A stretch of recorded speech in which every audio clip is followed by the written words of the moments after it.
It was a Thursday night, and the air in our little coastal town was thick with the scent of salt water and the quiet hum of the waves crashing against the shore. The kind of night that feels like it's meant to be savored. I, Sarah, was finally getting a moment to breathe after a long, exhausting day. It had been one of those days at the bookstore, my refuge, my little world where I lose myself in the pages of novels and escape from the weight of everything else. But tonight, there was no escaping the fact that I was bone-tired, physically and emotionally drained. The sky outside had already darkened, and I knew that my son Luke was tucked away in his room, likely lost in his own thoughts. He had been distant for the past few weeks, ever since that phone call with his father. I don't think he ever understood why his dad had left, and truth be told, I wasn't sure either. It had been a messy breakup, one that still echoed in the halls of our lives even though it was a thing of the past. Luke never really talked about it, but I knew it weighed on him. I knew it was a part of who he was becoming, whether he liked it or not. I kicked off my shoes, stretched out on the couch, and let out a deep sigh. The house felt eerily quiet, the kind of quiet that feels almost too loud, like something is just on the edge of happening, something that hasn't quite broken the surface yet. It was a rare kind of peace, but I knew better than to get too comfortable with it. Peace, I had learned, never stayed for long. Not in my life. I looked around, taking in the worn-out furniture and the soft glow from the dim lights that I left on for ambiance. It was nothing special, but it was home. The home that Luke and I had built for ourselves, after everything that had come and gone. I reached for the half-filled glass of wine I had left on the coffee table, savoring the bitterness of it on my tongue. I deserved this. I had earned this. But then, as I took another sip, I heard it. The soft, hesitant footsteps down the hallway. The unmistakable sound of my son's footsteps. My heart skipped a beat. I didn't need to look to know it was him. I could hear it in his steps. The hesitation, the uncertainty, the quiet burden that seemed to follow him wherever he went. He didn't say anything as he knocked softly on my door, but I felt his presence through the sound. It was always like that between us, a silent language of shared understanding, even when he was too proud or too afraid to speak. "Mom?" His voice, though quiet, carried an edge of something I couldn't quite place. I set my wine glass down and rubbed my eyes, exhausted, but not surprised. I wasn't sure what had prompted him to come to me tonight. I wasn't sure what was different, but I knew better than to push him away when he needed me. He never asked for help unless it was serious. "Yeah, Luke?" I called out, my voice a little rough from the wear of the day. He opened the door slowly, standing in the threshold, his eyes avoiding mine as he stood there for a moment. It was the kind of look he always wore when he didn't want to be vulnerable, but I could see the cracks in his mask, just enough to make me pause. He was holding something back, something big. I can't sleep," he muttered, his tone a mixture of frustration and defeat. I didn't say anything right away. I just nodded and patted the empty space beside me on the couch. I didn't need to ask him what was wrong. I already knew. The weight of his father's absence was heavy on his shoulders.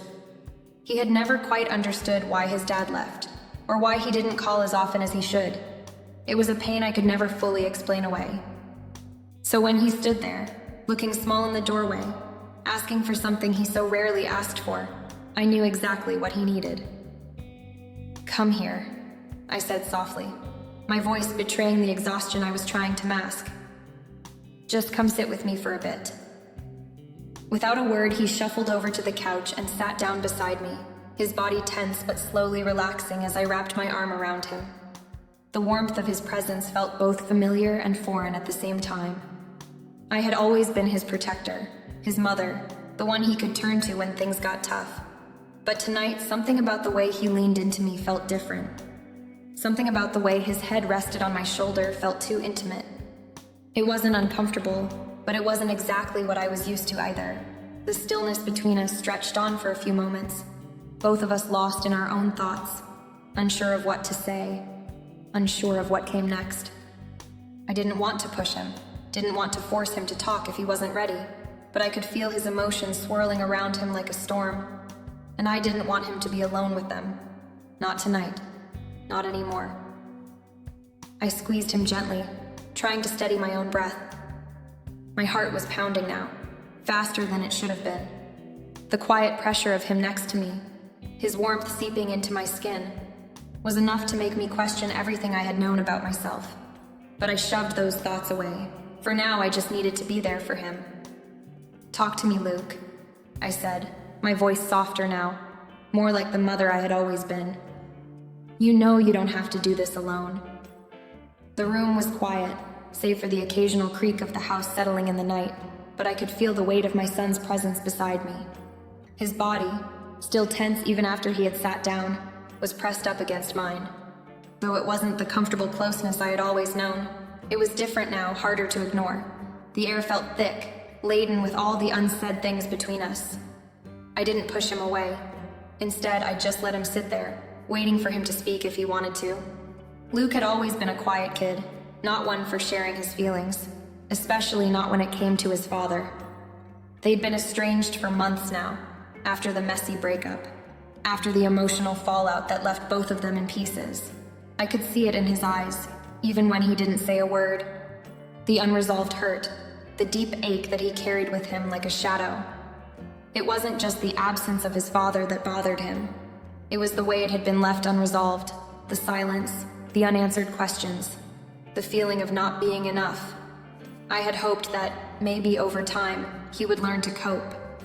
But now, sitting here beside him, I could feel the weight of all those years of abandonment, the pain of a broken family. He had only been 13 when it all started to unravel, and though he had grown into this young man beside me, tall, brooding, quieter than ever, I could still see the traces of that little boy who just wanted his father's love. He shifted slightly, his head still resting on my shoulder, though his body was more rigid than I had ever known. And then, without warning, he spoke, his voice barely above a whisper, the words carrying more than just the weight of the question. "Mom, do you think I was ever good enough for him?" I felt a sharp pang in my chest, the kind that comes when you hear a truth you've been avoiding, something that cuts deeper than you realize. I knew this wasn't the first time he had asked himself this, but it still felt like a punch to the gut. The helplessness, the guilt in his voice, it was all there, and it broke my heart. I could feel my own breath catch in my throat. How could I even begin to answer that? How could I explain to him that it was never his fault, that his father's love was a broken thing, not because of him, but because of something much deeper? How could I reassure him that the choices his father made didn't define him? "Luke," I began softly, my voice trembling slightly despite my best efforts to keep it steady. "You have to know, you were always enough. You are enough. It's not about what he couldn't give you. It's about what you've always had within yourself." I paused, trying to find the right words, the ones that would ease the ache in his heart. "I'm so proud of you. You don't need anyone's approval to know your worth." I felt him pull away slightly, not in a rejecting way, but more in an attempt to process what I had said. His eyes, usually so closed off, were finally open to me in a way that made me feel vulnerable, exposed. I could see the struggle in him, the battle between wanting to believe my words and the gnawing doubt that had been festering inside him for years. "Then why does it hurt so much?" His voice cracked, and I could feel the pain rising in him, the desperation that had been buried under the surface for so long. "Why does it feel like I'm not enough no matter what I do?" I took a deep breath, my own emotions threatening to spill over. I didn't want him to see me like this, not now. But the truth was, it hurt to see him in so much pain. I wanted to take it all away, wanted to fix everything for him, but I knew I couldn't. "It hurts because it's not fair," I said, my voice soft but firm. "And it's okay to hurt, Luke. It's okay to feel all of that. You don't have to bury it. But it doesn't change who you are or what you deserve."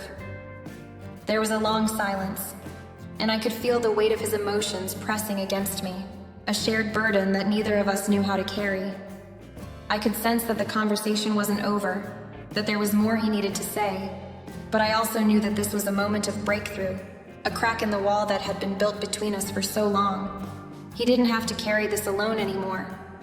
I reached over and brushed my fingers through his hair, the motion as natural as breathing, and as I did, I could feel the tension in his body start to ease, if only for a moment. He was still holding on to that hurt, that doubt, but he was also starting to let it go. Slowly, I could feel him leaning into me, trusting me in a way he hadn't in a long time. But even as I comforted him, I couldn't shake the feeling that something between us had shifted.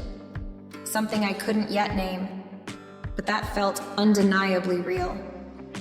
I pushed the thought aside, focusing instead on my son, my boy, who needed me more than ever. And for the first time in a long while, I couldn't help but wonder if maybe, just maybe, I needed him too. The hours ticked on, the darkness outside slowly giving way to the soft glow of the streetlights outside our window. Luke had curled up next to me, his head resting on my shoulder, the weight of his body still pressing gently against mine. The world outside felt distant, as though it had paused, allowing this moment between us to stretch longer than it normally would. I could feel his breathing steadying, but the quiet tension still hung in the air. I could tell he wasn't ready to let go of the conversation, that he needed more, even if he didn't know how to ask for it, so I waited. Sometimes silence was the answer, sometimes it wasn't.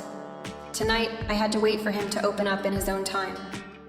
Eventually, I felt him shift beside me, his arm moving slightly, then stilling again. I could tell he was on the edge, fighting with himself about what to say. He wasn't one to open up easily, that much I knew.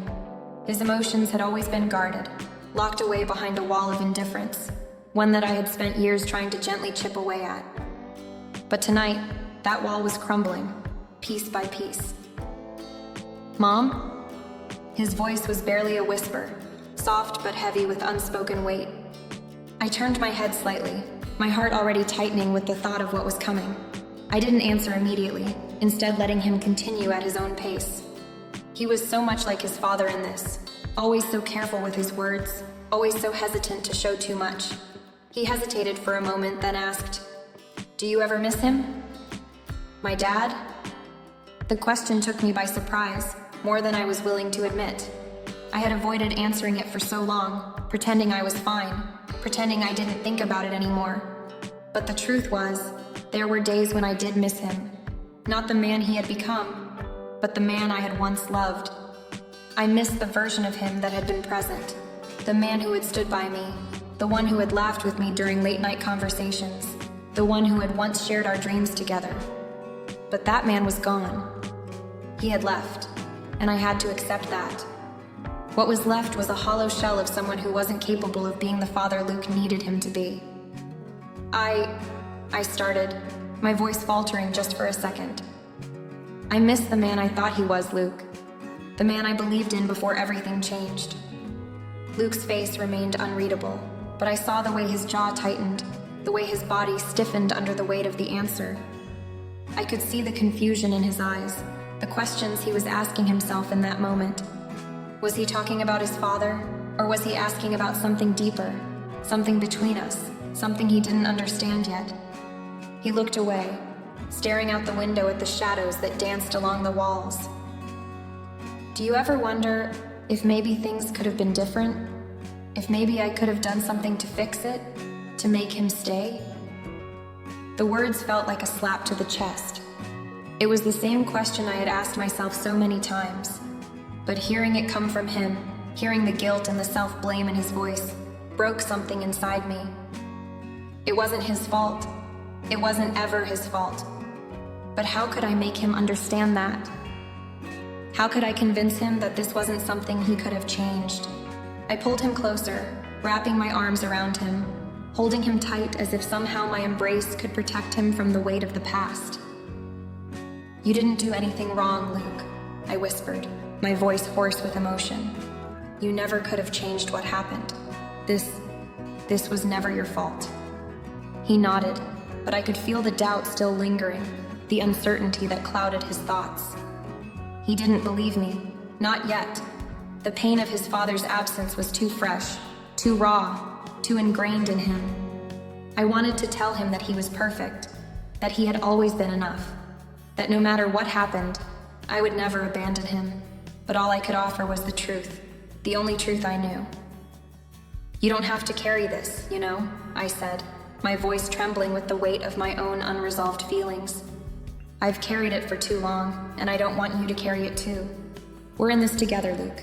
You don't have to do it alone. Luke was quiet for a long time, his head resting against my chest, his hand clutching mine.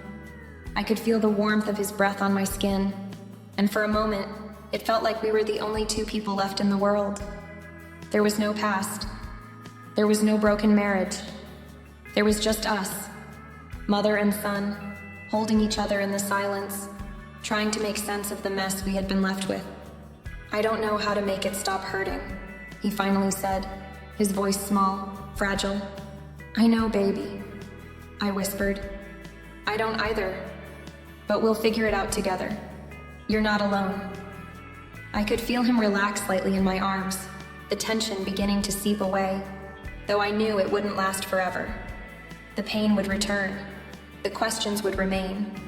But for now, in this moment, we had each other.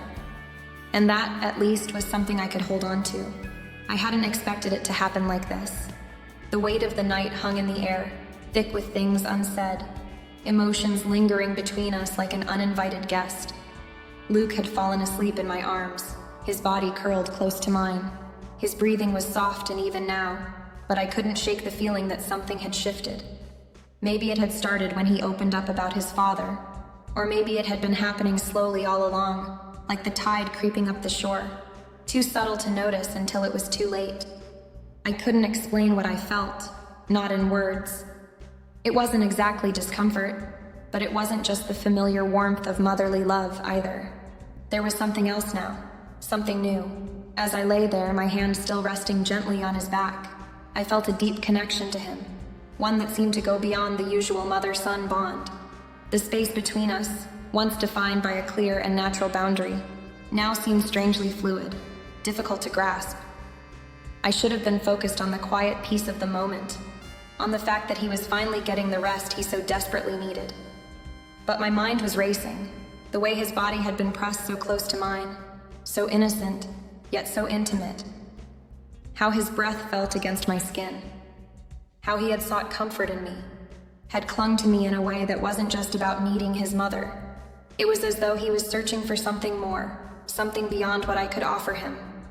Or maybe, just maybe, it was me who had started seeking something more from him. I brushed a stray lock of hair from his forehead, trying to steady my thoughts. I shouldn't be thinking this way, I told myself. He was my son. He was hurting, yes, and I was just trying to comfort him. There was no room for anything else in this. But despite my best efforts to suppress it, the warmth I felt when I touched him, when I held him, stirred something deep inside of me. I couldn't help but notice how different it felt now. The way my chest tightened when he nestled closer, the way the space between us seemed to become charged with something unspoken, something neither of us knew how to name. I tried to remind myself that this was normal, that this was just the bond I shared with him, a bond that had always been there, but I couldn't shake the discomfort that simmered beneath the surface. Why did it feel like the lines between mother and son were blurring? Why did it feel like something that should have remained so simple was now tangled up with something more complicated? I lay there for what felt like hours, staring at the ceiling, listening to the rhythm of Luke's breathing. My mind kept drifting back to the conversation we'd had earlier. His words, raw with emotion, had cracked open a door that I hadn't known existed between us. And though I had reassured him, told him that everything would be okay, I wasn't so sure anymore. Was everything really okay? Or had I failed to see the ways in which we were both changing? The quiet moments that followed were filled with my own conflicting thoughts, a swirl of guilt, concern, and something else that I couldn't quite name. I was his mother, the one person who should have all the answers. But in that moment, I realized that I had no idea where this new path was leading us. I knew I should feel confident in my role as his protector, the one who had always been there to keep him safe. But now, as I held him close, I couldn't shake the feeling that I was crossing a line I wasn't sure I wanted to be on, but one that seemed impossible to turn back from. Luke shifted in his sleep, his hand brushing against my arm. The touch, innocent enough in its own way, made my heart skip a beat. And in that instant, I couldn't help but feel it again. That sense of unease, that awareness of how much things had changed. But as the night wore on and the quiet stretched between us, I found myself powerless to stop it. Was this the beginning of something new? Something that could change everything between us? Or was it just a fleeting moment? A temporary confusion caused by the intensity of the evening? I didn't know. All I knew was that for the first time the room felt too small for both of us, and I didn't know where to go from here. The morning light crept through the blinds, soft and pale as I slowly woke up. My body ached slightly from lying still for so long, but it wasn't the physical discomfort that was heavy on my mind. It was the remnants of last night. The quiet tension, the warmth, the way everything felt so close and yet so distant at the same time. It was as if the night had passed in a haze, but the fog had lingered, thickening as the new day began. I glanced over at Luke. He was still asleep, his face soft and peaceful, the same boy I had always known. But as I studied him, something inside me tightened. Was this still my son? Or was I seeing him differently now? The bond we shared, that bond I had always taken for granted, suddenly felt fragile, uncertain, like something that could slip through my fingers if I wasn't careful. He had needed me so much last night, and I had held him without hesitation, without doubt. But now, as I lay there watching him, that familiar role seemed less certain.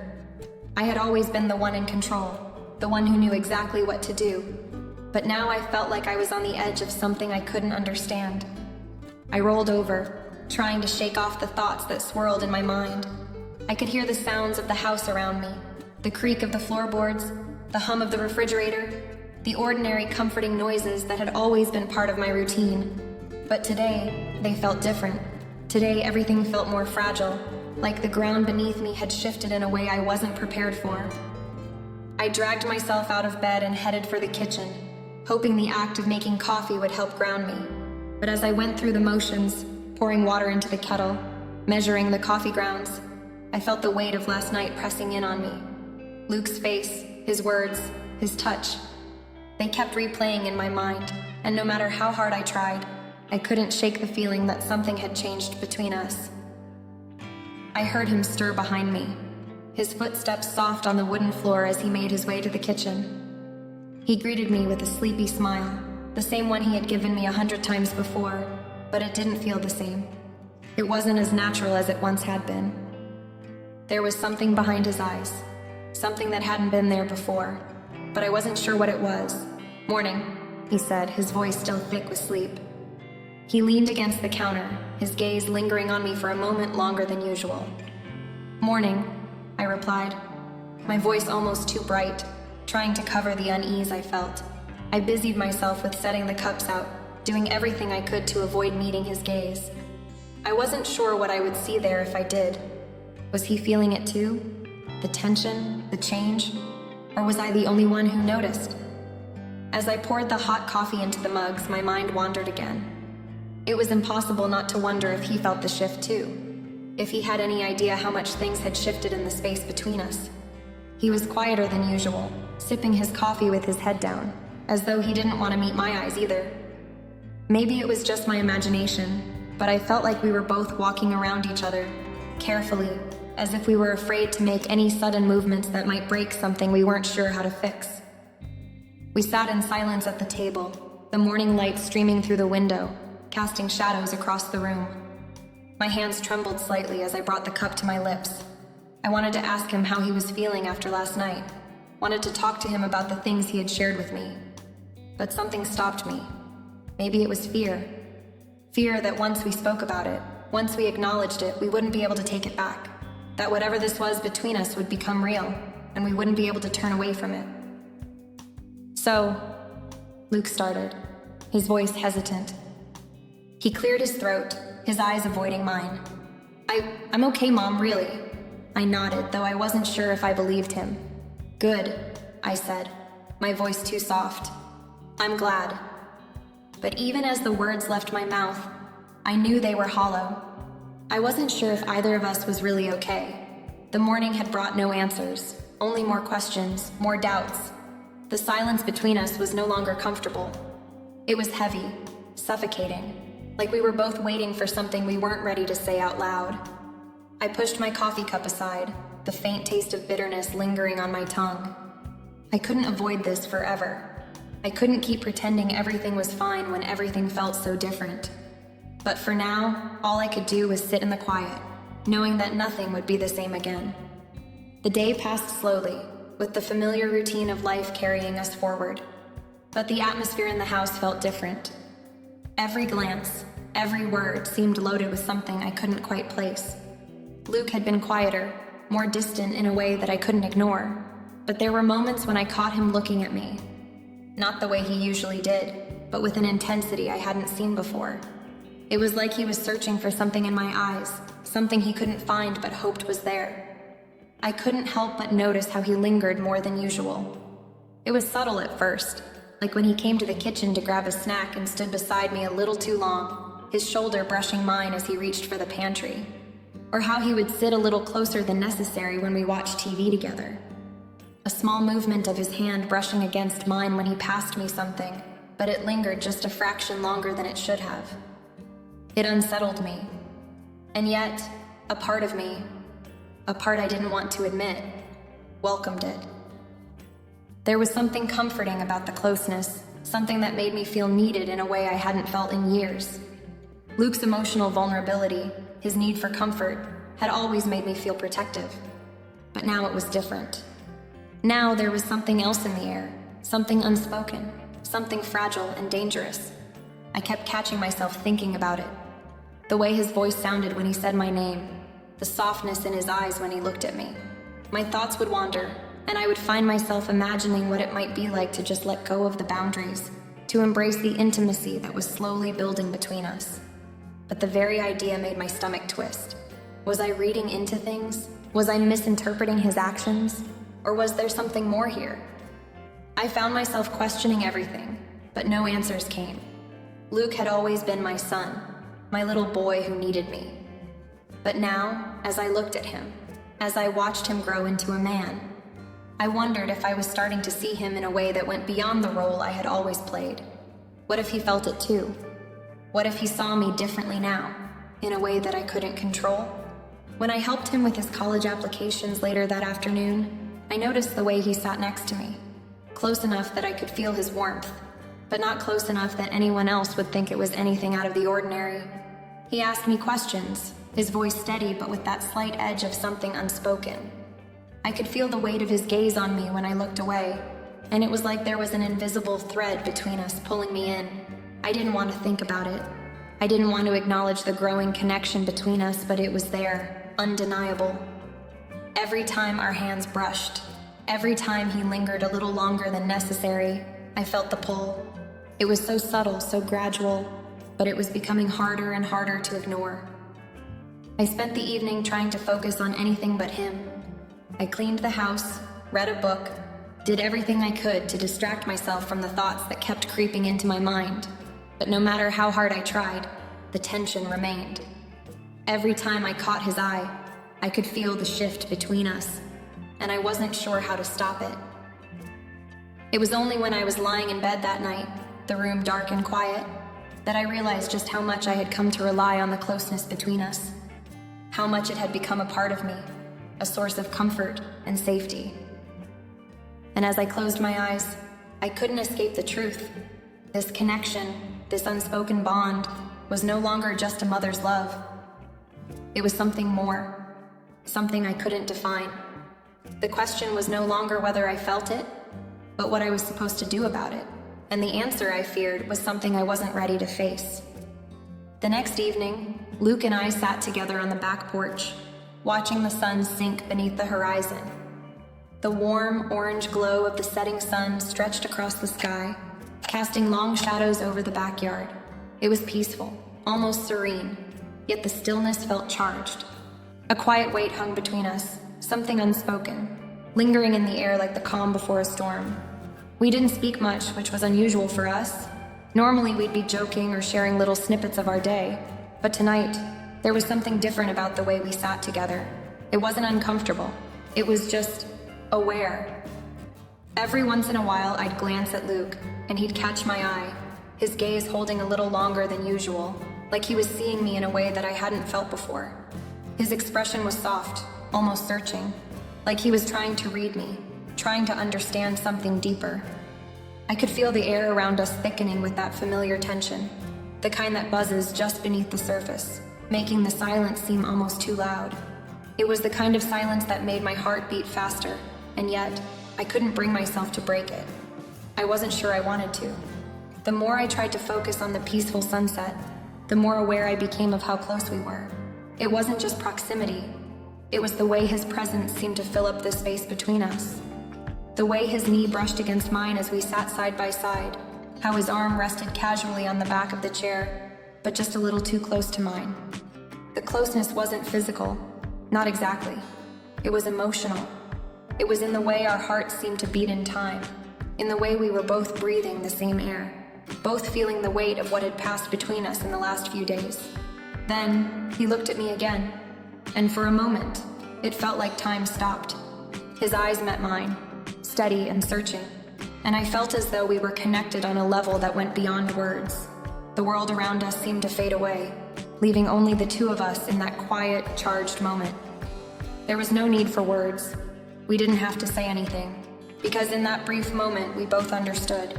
It was a recognition, a silent understanding that neither of us was ready to name, but both of us knew was there. He wasn't just my son anymore. He was something else, something more, something that I wasn't sure how to navigate. I could feel it in the way he looked at me, in the way his gaze softened when he saw me watching him.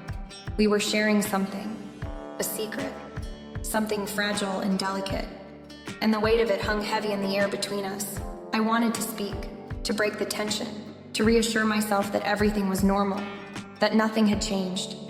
But I didn't. I couldn't. Something about that moment, something about the way we were silently acknowledging the shift between us, made me feel like talking would shatter the fragile connection we had in that moment.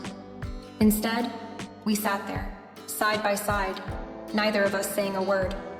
The sun continued its descent into the horizon, painting the sky with shades of pink and purple, but the color felt muted, distant, as if the world outside had faded, leaving us in our own bubble, suspended in time. As the evening drew on, and the last rays of sunlight disappeared, we didn't move, didn't speak. We stayed in that unspoken recognition, knowing that whatever was happening between us was beyond the simple dynamics of a mother and son. It was something more, and we both felt it, but neither of us knew what to do with it. And for the first time, I wasn't sure I wanted to know. I wasn't ready for it. But in that silence, in that quiet, charged moment, I realized there was no going back. Whatever this was, whatever was happening between us, it couldn't be undone. And that terrified me more than I cared to admit. The next afternoon, I found myself sitting beside Luke at the kitchen table, helping him with his college applications. His high school graduation was just around the corner, and despite the subtle shift in our relationship, we were still trying to hold on to the routine things we'd always done together. The forms were tedious, and Luke seemed distracted, lost in thought as he filled out the sections about his future. I could sense that he wasn't as focused as usual, his mind elsewhere. But when I looked at him, I saw something different in his eyes. He looked more mature somehow, like he was beginning to realize that this chapter of his life was coming to an end. And with it, a part of our bond would change too. As he glanced up from his paper, he caught me looking at him, and I immediately tried to hide my emotions, pretending I was just focused on his application. But it didn't escape me that something in him had shifted. His eyes held a certain kind of quiet depth now, a vulnerability that wasn't there before, and it unnerved me. He wasn't the same boy I used to know, not anymore. He cleared his throat, a small but deliberate action, before speaking softly. "Thanks for always being there for me, Mom," he said, his voice low, almost too calm. "I don't know what I would have done without you." The words landed on me like a heavy weight, making my heart tighten in my chest. I felt a sudden rush of affection for him, but also something else, something I couldn't quite place. His words seemed to echo in my mind as I looked at him, and I realized that in that moment, we were both facing a kind of truth. He was growing up, preparing to leave, and there was a part of me that couldn't help but feel both pride and a deep, almost painful sense of loss. I forced a smile and squeezed his hand gently. "You're going to do great things, Luke. I'm proud of you." But even as I said the words, I felt the sharp sting of something else, something deeper. It wasn't just pride. It wasn't just maternal love. There was an undercurrent to my feelings, something complicated, something that spoke to the changing nature of our connection. Luke looked at me again, and this time there was something in his gaze that was unmistakable.